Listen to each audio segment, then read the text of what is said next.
This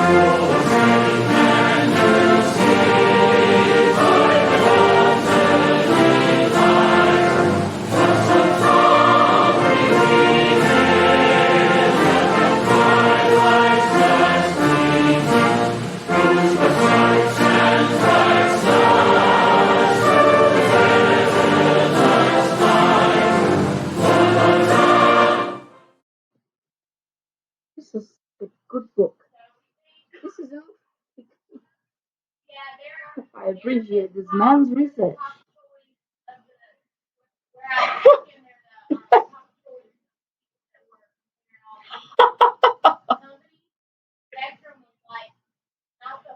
Oh, hello.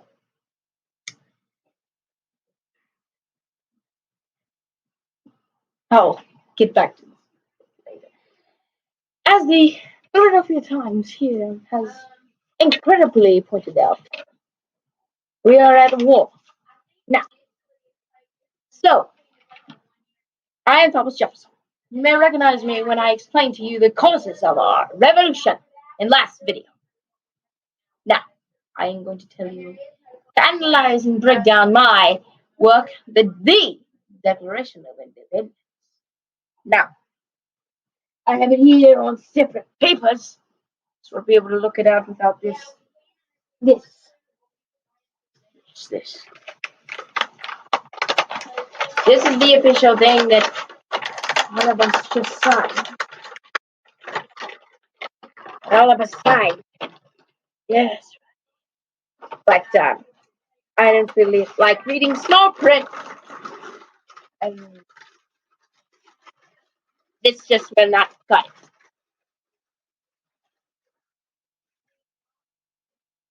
So, I be talking to you about my Declaration of Independence. So, now, as I say, these first page here states the unanimous declaration of the 13 United States of America. When in the course of human events it becomes necessary for one people to dissolve the political bands which have connected them with another, and to assume among the powers of the earth separate and equal station to which the laws of nature and of nature's God, my God, the God of the Bible, entitled them, a dissent, respect to the opinions of mankind requires that they should declare the causes of which impel him to separation. Now, my first page. We hold these truths to be self-evident, that all men are created equal, and that they are endowed by their Creator with certain unalienable rights. Among these are life, liberty, and the pursuit of happiness. To secure these rights, governments are instituted among men, deriving their just powers from the consent of the governed. And whenever any form of government becomes destructive of these ends, it is the right of the people to alter and abolish it, and to its new government, laying its foundation on such principles and organizing its powers in such form as to them shall seem the most likely to affect on such principles and organizing its powers in such form as to them shall seem most likely to affect their safety and happiness. Prudence, indeed, will dictate that the governments long established should not be changed for their light and transient cause.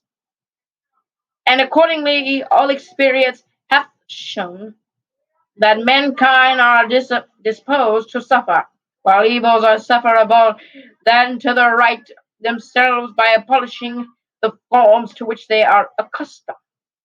But when the long trains of abuses, and usurpations, pursuing invariably the same object, evinces a design to reduce them under absolute despotism, it is their right, it is their duty, to throw off such government and to provide new gods for their future security. Such has been the patient sufferance of these colonies, and such is now the necessity which constrains them to alter their former systems of government. The history of the present King of Great Britain is a history of repeated injuries and usurpations, all having in direct object the establishment of an absolute tyranny over these states. To provide this, let facts be submitted to the Camden well. There's a lot to unpack there. We'll start with the start. We hold these truths to be self-evident that all men are created equal and that they are endowed by their Creator with certain unalienable rights. Among these are life, liberty, and the pursuit of happiness. Now, this has been disputed. Science says, what did I mean?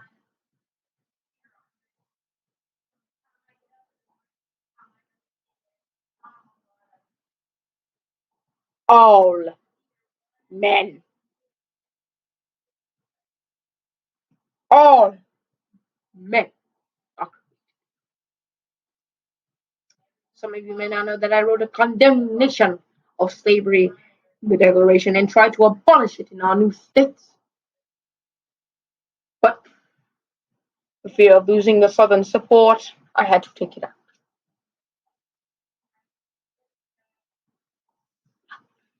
Let's get to the causes that I have laid out in this declaration. Number one, unlike most think, is not taxation without representation. No, that's later on down the line. But we won't get to it for a great while. He has refused his assent to laws, the most wholesome and necessary for the public good. Number one. Colonial laws had to be approved by the British monarch, and Parliament could ban colonial initiatives. And well, for example, the king has blocked several of our attempts to tax the slave trade in the slave trade. Might I add, in slavery. Parliament also banned us from printing our own paper money, which we feel is a commercial vitality. He's also forbidden us, also, which I add, from worshipping in our own church. He has forbidden his governors to pass laws of immediate and pressing importance, unless suspended in their operation till his assent should be obtained, and when so suspended, he has utterly neglected to attend to them.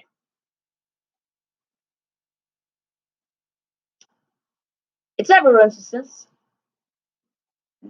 the king has instructed royal governors to block pending colonial legislation. Times, months, or years would pass before the king would address a colonial enactment.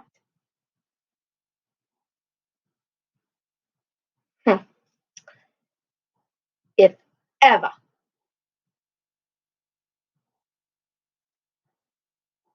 If, and let that set here. If ever.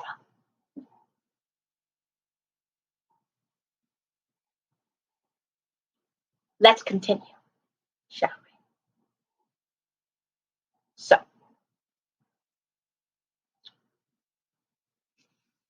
he has refused to pass other laws for the accommodation of the large districts of people, unless those people would relinquish the right of representation in the legislature, the right insubmissible to them and forbiddable to tyrants only.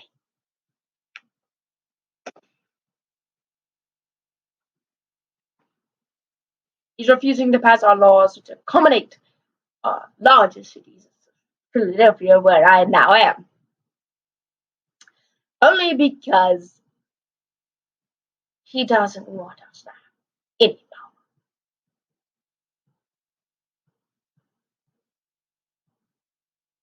The British officials, including him, have feared that our legislature would start getting some ideas, including where I come from, the Virginia House of Burgesses.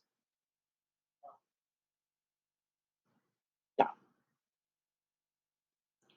He has called together legislative bodies at places unusual, uncomfortable, and distanced from the depository of their public records, for the sole purpose of fustigating them into compliance with his measures.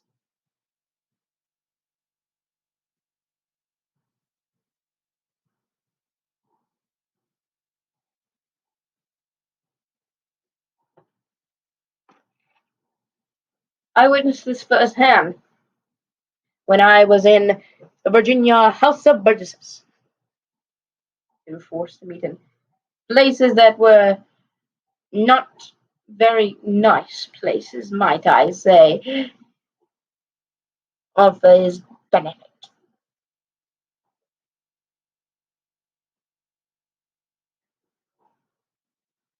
And might I say that this king is one corrupt man.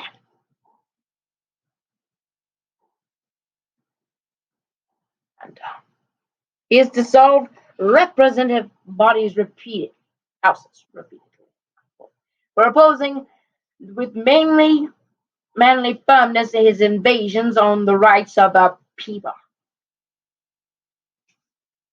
He's dissolved our representation. I mean,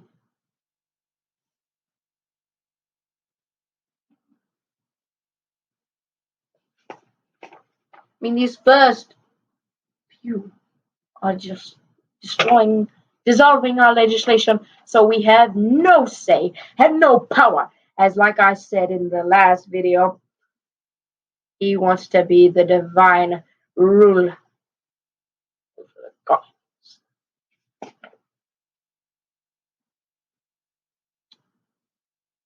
He has refused for a long time such dissolutions to cause others to be elected, whereby the legislative powers incapable of annihilation have returned to the people at large for their exercise, the state remaining in the meantime exposed to the dangers of invasion from without and cultivations within. Number 7. He has endeavored to prevent the population of these states, for that purpose obstructing the laws of naturalization of foreigners, refusing to pass others to encourage their migration hither, and raising the conditions of the new appropriations of land. He doesn't. He wants to keep us in check. Like in the Bible, when the Israelites were in slavery, the Egyptian Pharaoh wanted to keep them in check. What did he do? Make sure the population would get too high.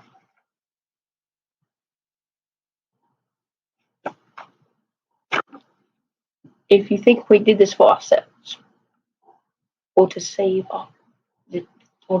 slavery, you are incredibly wrong and curse you. We did this for future generations. For future generations.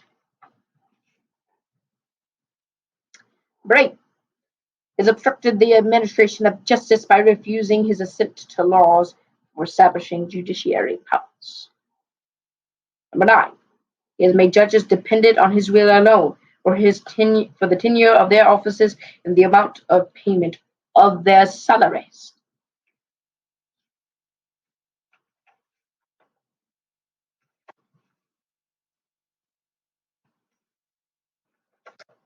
Get comfortable. There's 27 clauses. I'll try to get the British one. Yeah, the British one. Now, number 10. He has erected a multitude of new offices and sent hither swarms of officers to harass our people and eat out their substance. Number 11. He has kept among us in times of peace standing armies without the consent of our legislatures. Number 12. He has affected to render the military independent of and superior to civil power.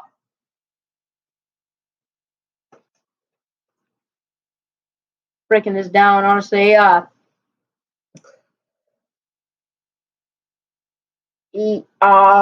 his soldiers are not subject to us, do not answer to us. We are not in control of them, as that power is.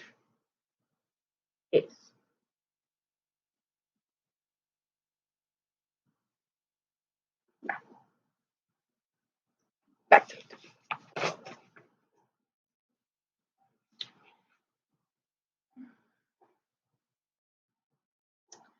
Number 13.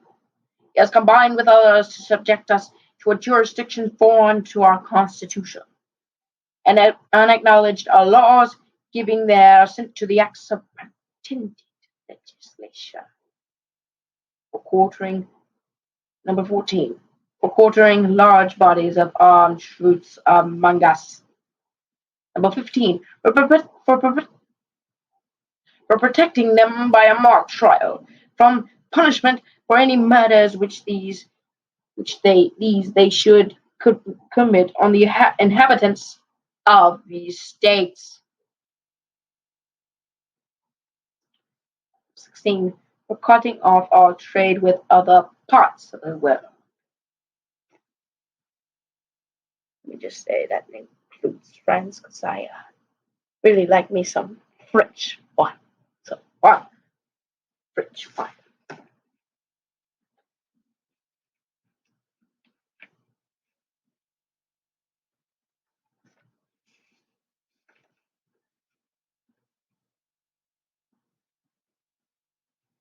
Number 17. Y'all don't learn about anything other than this. Number 17. In your schools. For imposing taxes on us without our consent. That's all you hear about. Wasn't even our number one charge. It's number 17. You should really learn about more than this. Who's the leader of the education in America? Number 18. For depriving us in many cases of the benefits of a trial by jury. Number 19. For transporting us beyond seas to be tried for pretended offences.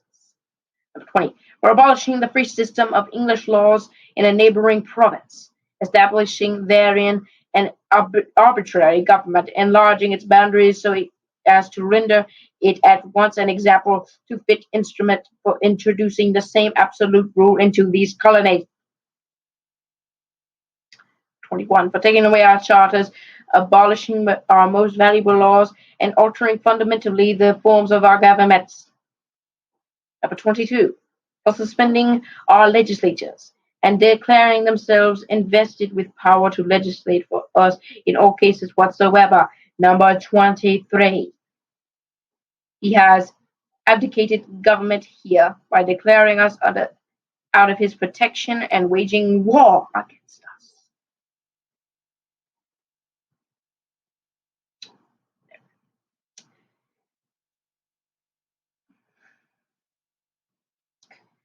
Number 24.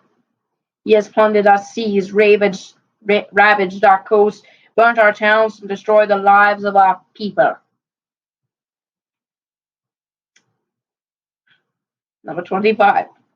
He is at this time transporting large armies of foreign mercenaries to complete the works of death, desolation, and tyranny, already begun with circumstances of cruelty and treachery, scarcely paralleled with the most barbarous ages, and totally unworthy the head of a civilized nation. 26. He has constrained our fellow citizens, taken captive on the high seas to bear arms against their country, to become the executioners of their friends and brethren, or to fall themselves by their hands.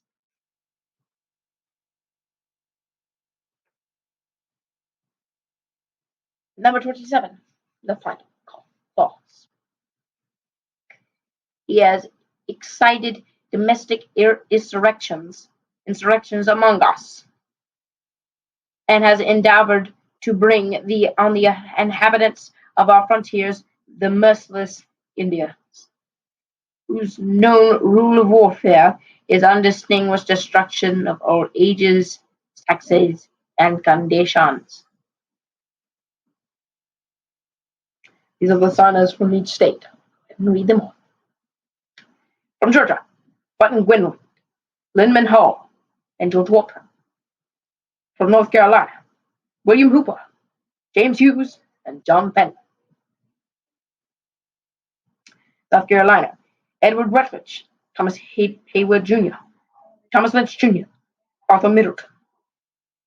From Maryland, Samuel Chase, William Packer, Thomas Stone, and Charles Carroll of Carroll, the last surviving signer of the Declaration.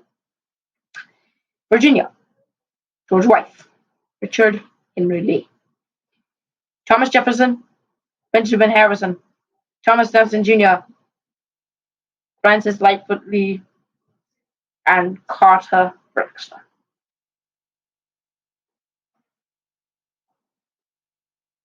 I think Thomas Jefferson is the best one of those. I might be biased, but that. Pennsylvania, Robert Morris, my good friend Benjamin Rush, who many do not know, but is the father of American medicine. Benjamin Franklin, John Morton, George Clymer, James Smith, George Taylor, James Wilson, and we'll get to the Constitution later, but James Madison was not the main writer of the Constitution.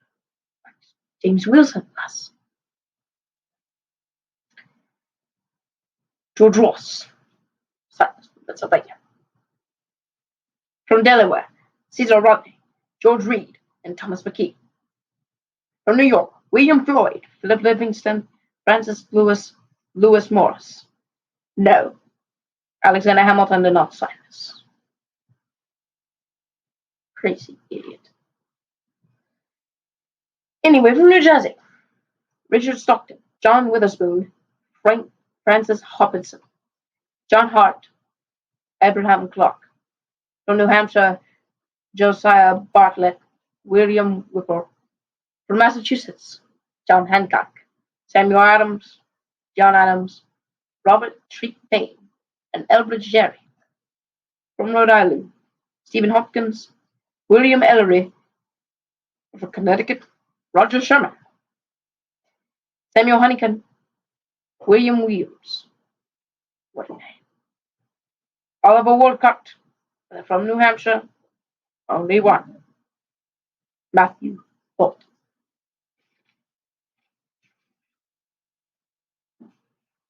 As I have read the Declaration of Independence,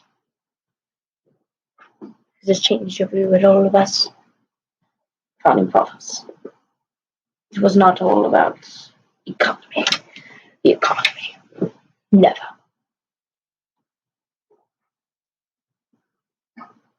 It was about for a better future. We did not want to protect the institution of slavery. Preparing for a better future.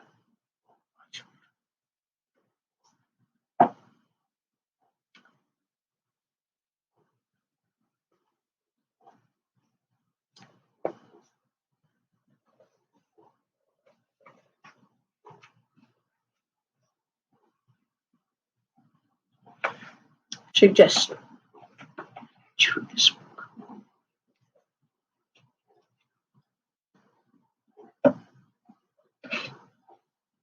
In the year of our Lord Christ, 1776. Sincerely, Thomas Jefferson of Virginia.